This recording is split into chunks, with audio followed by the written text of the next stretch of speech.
Iran के घर घर में घुसा मोसाद। ईरान की गली गली में मोसाद के जासूस। ईरान में पत्ता भी गिरेगा तो मोसाद देख लेगा। ईरान के खिलाफ इजराइल ने हमले तेज कर दिए हैं। इजराइल के फाइटर जेट्स तेहरान समेत ईरान के शहरों पर ताबड़तोड़ स्ट्राइक कर रहे हैं। इजरायली हमलों से पूरा ईरान दहल रहा है। शहर के शहर तबाह हो रहे हैं। इजराइल ईरान के शहरों को चुन चुन कर निशाना बना रहा है। इजरायली सेना दावा कर रही है कि उसने अब तक के ऑपरेशन में ईरान के अंदर 300 से ज्यादा टारगेट हिट किए हैं। 20 से ज्यादा टॉप कमांडर और कई हथियार और तेल डिपो तबाह कर दिए हैं। इजरायली हमलों के सामने अब ईरान बेबस होता दिखाई दे रहा है। इजराइल की इस अचूक रणनीति के पीछे है उसकी भरोसेमंद खुफिया एजेंसी मोसाद। मोसाद का काम करने का तरीका। मोसाद ने ईरान में घुसपैठ कैसे की? ईरान को घुटनों पर लाने के लिए मोसाद ने सालों साल मेहनत की। ईरान की न्यूक्लियर फैसिलिटी पर भी मोसाद की करीब 15 साल से नजर है। इसके लिए मोसाद ने उन ईरानी नागरिकों को हथियार बनाया जो ईरान की शिया सरकार से नाराज हैं। इसके लिए मोसाद ने वहां के बलूच कुर्द को टारगेट किया। बलूच पहले से ही ईरानी सेना के खिलाफ लड़ते रहे हैं। उनके लिए दुश्मन का दुश्मन दोस्त है। दूसरा, मोसाद ने उन लोगों को अपना एजेंट बनाया जो कट्टरपंथी मौलवियों के राज से नफरत करते हैं। मोसाद के लिए ये सबसे कीमती एजेंट साबित होते हैं क्योंकि वो पैसों के लिए नहीं बल्कि मकसद के लिए लड़ते हैं। इसके अलावा मोसाद के अधिकारी दिन रात एक करके इंटरनेट पर ऐसे लोगों को खंगालते हैं जो वहां की सरकार के खिलाफ लिखते पढ़ते हैं, फिर धीरे धीरे उन्हें अपना एजेंट बनाते हैं। मोसाद ने बीते कई सालों से ईरान में ऐसे एजेंटों का जाल बना रखा है। यही वजह है कि अब मोसाद को एक एक जानकारी सटीक मिल रही है और वो सही वक्त पर सही लोगों को टारगेट करके खत्म कर रहा है।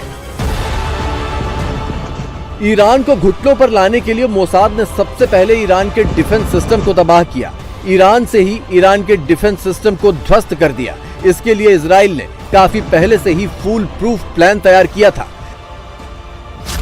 मोसाद ने इजरायली एयरफोर्स का रास्ता क्लियर करने के लिए पहले ईरान की मिसाइल कैपेबिलिटी को कमजोर किया। ईरान के एयर डिफेंस सिस्टम को बेअसर करने का काम किया। यानी ऑपरेशन राइजिंग लॉयन के लिए जिस इजरायली एयरफोर्स की पूरी दुनिया तारीफ कर रही है, जिसके सटीक ऑपरेशन के लिए दुनिया भर में वाहवाही हो रही है, उसकी जमीन मोसाद ने तैयार की थी। मोसाद ने 3 चरणों में इस पूरे ऑपरेशन को अंजाम दिया। मोसाद ने ईरान के अंदर विस्फोटक ड्रोन लॉन्च करने के लिए एक बेस बनाया। बाद में ड्रोन का इस्तेमाल तेहरान के पास मिसाइल लॉन्चर को निशाना बनाने के लिए किया। अटैक से पहले ड्रोन को एक्टिव कर ईरान के सैन्य ठिकानों में तबाही मचा दी। जब इजरायली फाइटर जेट्स ने ईरान की न्यूक्लियर फैसिलिटीज समेत बड़े मिलिट्री लीडर्स के खिलाफ हमलों की शुरुआत की, उसके पहले ही उसके जासूस दुश्मन के इलाके में अपनी पैठ बना चुके थे। जब इजरायली लड़ाकू विमान आसमान में कहर बरपा रहे थे, उसी दौरान खुफिया एजेंसी मोसाद के जासूस ईरान की जमीन पर ही ऑपरेशन चला रहे थे।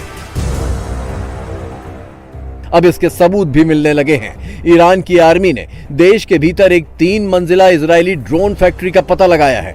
यहां इजराइल सुसाइड ड्रोन तैयार कर रहा था। कहा जाता है कि इन ड्रोन्स को इजरायली खुफिया एजेंसी मोसाद तस्करी करके ईरान लाई थी और इन्हें यहां पर असेंबल किया जा रहा था। ये वही ड्रोन्स हैं जिनका इस्तेमाल इजराइल ने ईरान के खिलाफ किया। इन्हीं घातक ड्रोन से ईरान के एयर डिफेंस सिस्टम को तबाह किया। ईरानी आर्मी ने ऐसे ट्रकों को भी पकड़ा है जिसमें इजराइल के ड्रोन लाए जा रहे थे, जिसके बाद ईरान की टेंशन बढ़ गई है। ईरान की फौज को डर सता रहा है कि इजराइल की ऐसी और भी फैक्ट्रियां ईरान में मौजूद हो सकती हैं जो ईरान के न्यूक्लियर और सैन्य ठिकानों को निशाना बना सकती हैं। पिछले 24 घंटे के अंदर इजराइल ने तेहरान, कोम, मशहद, शिराज, किरमानशाह जैसे बड़े और अहम शहरों को टारगेट किया है। इजरायली फोर्स ईरान के मिलिट्री बेस और न्यूक्लियर फैसिलिटीज को निशाना बना रही है। ईरान के टॉप न्यूक्लियर साइंटिस्ट और एक्सपर्ट्स को चुन चुन कर मारा जा रहा है। एयर स्ट्राइक के साथ ही अब तेहरान में कारों में विस्फोट हो रहे हैं। इससे लोगों में दहशत का माहौल है, खौफ ऐसा कि लोग अब तेहरान से पलायन करने लगे हैं। ईरान का दावा है कि इजराइल लगातार कारों में विस्फोट करा रहा है, जिसमें ईरान के कई न्यूक्लियर साइंटिस्ट मारे जा चुके हैं। बड़ा सवाल है कि क्या इजराइल ने जो मॉडल लेबनान में हिजबुल्लाह के आतंकियों को खत्म करने के लिए अपनाया था, क्या अब वो उसी मॉडल का इस्तेमाल ईरान के खिलाफ कर रहा है? लेबनान में पिछले साल एक साथ कई पेजर ब्लास्ट हुए थे, जिसके बाद ये बात सामने आई कि इसके पीछे इजराइल की खुफिया एजेंसी मोसाद का हाथ है। अब ईरान में कारों में धमाके हो रहे हैं तो इजराइल पर ब्लास्ट कराने का आरोप लग रहा है। ऑपरेशन राइजिंग लॉयन के तहत इजराइल ने ईरान के टॉप कमांडर्स और न्यूक्लियर साइंटिस्ट्स को निशाना बनाया। ये हमले ठीक वैसे ही किए गए जैसे 2012 में तेहरान में मोसाद ने एक न्यूक्लियर साइंटिस्ट को मारा था। ईरानी न्यूक्लियर प्रोजेक्ट के चीफ मुस्तफा अहमदी रोशन अपनी कार से कहीं जा रहे थे, तभी एक बाइक सवार ने कार की पिछली विंडशील्ड पर एक छोटा सा मैग्नेटिक बम चिपका दिया। चंद सेकंड के बाद बम विस्फोट हुआ और न्यूक्लियर साइंटिस्ट की मौत हो गई। अहमदी रोशन ईरान के नतांज में यूरेनियम एनरिचमेंट सेंटर में काम करते थे। माना जाता है कि मोसाद ने ही उनकी हत्या की प्लानिंग की थी। मोसाद का यह ऑपरेशन दिखाता है कि इजराइल की खुफिया एजेंसियों का ईरान के भीतर कितना मजबूत नेटवर्क है, जिसकी बदौलत वो ईरान के बड़े मिलिट्री अफसरों से लेकर संवेदनशील जगहों तक को अचूक निशाना बना रहा है।